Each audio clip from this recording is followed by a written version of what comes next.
আসসালামু আলাইকুম রহমতুল্লাহ। আশা করি আল্লাহর অশেষ রহমত ও মেহেরবানিতে আপনারা সকলেই ভালো আছেন। আজকের ভিডিওতে জানাবো এক পরাক্রমশালী ধনাঢ্য ব্যক্তির মৃত্যুর করুণ কাহিনী। এই পৃথিবীতে যত বড় বড় ধনাঢ্য ব্যক্তি জন্মগ্রহণ করুক না কেন, তাদের দাম্ভিকতার কারণে সকলেরই করুণ মৃত্যু হয়েছে। প্রিয় বন্ধুরা, আমি আশা করব ভিডিওটি প্রথম থেকে শেষ পর্যন্ত দেখার জন্য। আর আপনাদের কাছে একটি ছোট্ট রিকোয়েস্ট, আমার চ্যানেলে নতুন হয়ে থাকলে চ্যানেলটি সাবস্ক্রাইব করে পাশে থাকা বেল বাটন প্রেস করে দিবেন। আর যারা ইতিমধ্যে চ্যানেলটি সাবস্ক্রাইব করেছেন তাদেরকে অসংখ্য ধন্যবাদ। তাহলে চলুন বন্ধুরা, শুরু করা যাক। উপমহাদেশের প্রখ্যাত সাইকুল হাদিস হযরত মাওলানা জাকারিয়া রহমতুল্লাহ আলাইহি কর্তৃক রচিত মৌত কি ইয়াদ নামক গ্রন্থে এই চমৎকার ঘটনাটি বর্ণনা করেছেন। অডেল সম্পদের মালিক এক ধনাঢ্য ব্যক্তি। টাকা পয়সা, ধন ঐশ্বর্য কোনো কিছুর অভাব নেই। আরাম আয়েশের এমন কোনো বস্তু নেই যা তার সংগ্রহে ছিল না। বিশাল বিত্তশালী হওয়ার কারণে যখন যা মনে চাইতো তাই করত সে। দুর্বল লোকেরা তার বয়ে থরথর করে কাঁপত। লোকটার চাকর বাকর, বন্ধু বান্ধবের কোনো অভাব ছিল না। অবৈধ পয়সা দিয়ে ইতিমধ্যে সে বেশ কয়েকটি আলিশান বাড়ি প্রাসাদ করেছে। প্রাসাদের ভিতর বাহিরে কারুকার্য সকলকেই মুগ্ধ করত। সর্বশেষ নির্মিত প্রাসাদটি ছিল সবচেয়ে বড় ও অত্যাধিক বিলাসবহুল। সম্মুখে রয়েছে জানা অজানা রং বেরঙের ফুলের বাগান।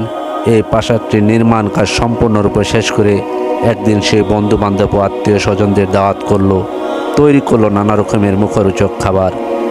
আর সব শেষে রাখলো সুন্দরী কণ্ঠশিল্পীদের নাচ গান সহ বর্ণাঢ্য সাংস্কৃতিক অনুষ্ঠান।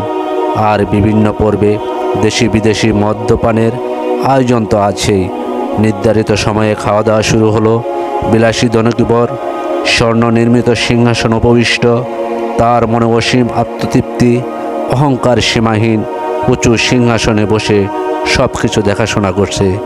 এক সময় খাওয়া দাওয়ার পালা শেষ হলো। সিংহাসনে বসে আরামপ্রিয় লোকটি একবার এদিকে আরেকবার ওদিকে তাকায়। তার চোখের ইশারায় চাকর বাকররা নিজ নিজ দায়িত্ব সুষ্ঠুভাবে আঞ্জাম দিয়ে যাচ্ছে। কেউ তাকে বাতাস করছে, কেউ মেহমানদের খেদমত করছে, আবার কেউ তার হাত পা দাবিয়ে দিচ্ছে। এক কথায় তার ইঙ্গিত ইশারায় সকল কার্য সুষ্ঠুভাবে সবাই পালন করছে। এই চমকপ্রদ দৃশ্য দেখে বিলাসী লোকটি হৃদয় আনন্দে আপ্লুত হয়। তার সমস্ত অন্তর জুড়ে বইতে থাকে খুশির বন্যা। গর্বে ফুলে ওঠে বুকের পাটা। মনে মনে ভাবে, এই জীবনে যত সম্পদ অর্জন করেছি, দীর্ঘকাল যাবৎ আমার কোনো ভাবনারই প্রয়োজন হবে না। আমার মতো সম্পদশালী কজন আছে। বিলাসপ্রিয় অত্যাচারী লোকটি যখন চরম অধ্যত্ত ভাব নিয়ে যখন এসব কথা চিন্তা করছিল, ঠিক তখনই প্রাসাদের প্রধান ফটকে বিকট এক আওয়াজ হলো। এই আওয়াজ উপস্থিত সকলেই শুনতে পেল। কিন্তু খাওয়া দাওয়ার পর্ব শেষ করে গৃহকর্তা সহ সবাই এতক্ষণে সুন্দরী ললনাদের সুমধুর কণ্ঠের গান আর নৃত্যের মধ্যে এতটাই বিভোর হয়ে পড়েছিল যে কোথায় কি আওয়াজ হলো সেদিকে ভ্রুক্ষেপ করার মতো মানসিকতা ছিল না তাদের।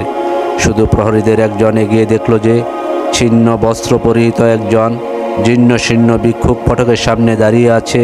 প্রহরী ভিক্ষুককে আচ্ছা মতো তিরস্কার করে বলল, এত বড় আওয়াজ কেন করলে? তুমি কি জানো না যে আজ এই বাড়িতে বিয়ের অনুষ্ঠান আছে? বহু দূর দূরান্ত থেকে মেহমান এসেছে। ডিস্টার্ব করার জন্য অন্য কোনো সময় পেলে না বুঝি? যাও, এক্ষুনি এখান থেকে সরে যাও, নইলে অপমান করে তাড়িয়ে দিতে বাধ্য হব। প্রহরীর কথায় ভিক্ষুক মোটেও বিরক্ত হলো না।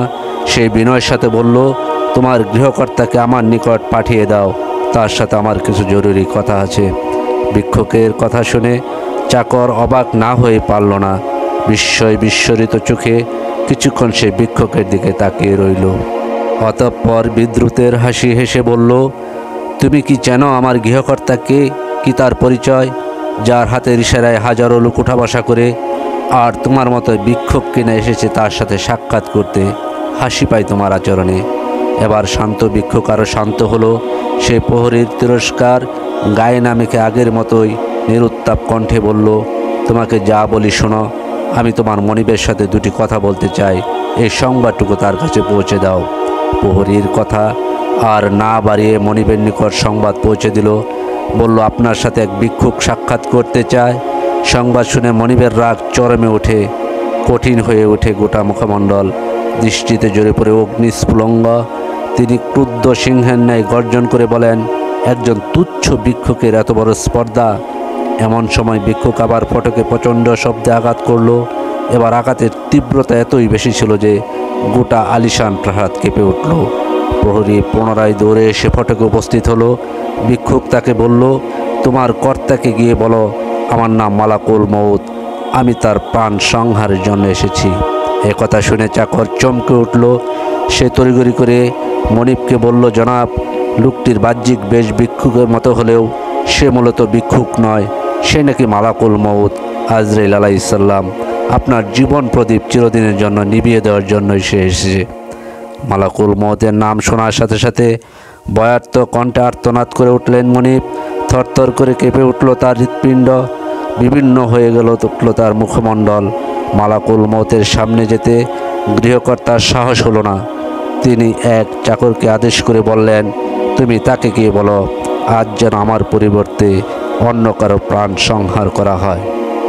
মালাকুল মউত আর দেরি না করে নিজের ঘরে প্রবেশ করে বলল, ভিক্ষুক মনে করে আমাকে তুমি বেশ অবজ্ঞা করেছিলে, তাই না?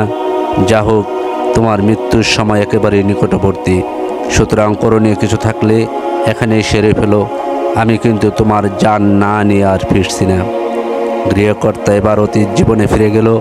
সে দেখল তার গোটা জীবন অন্যায় অপকর্মে পরিপূর্ণ। এমন কোনো দুষ্কর্ম নেই যে সে করেনি।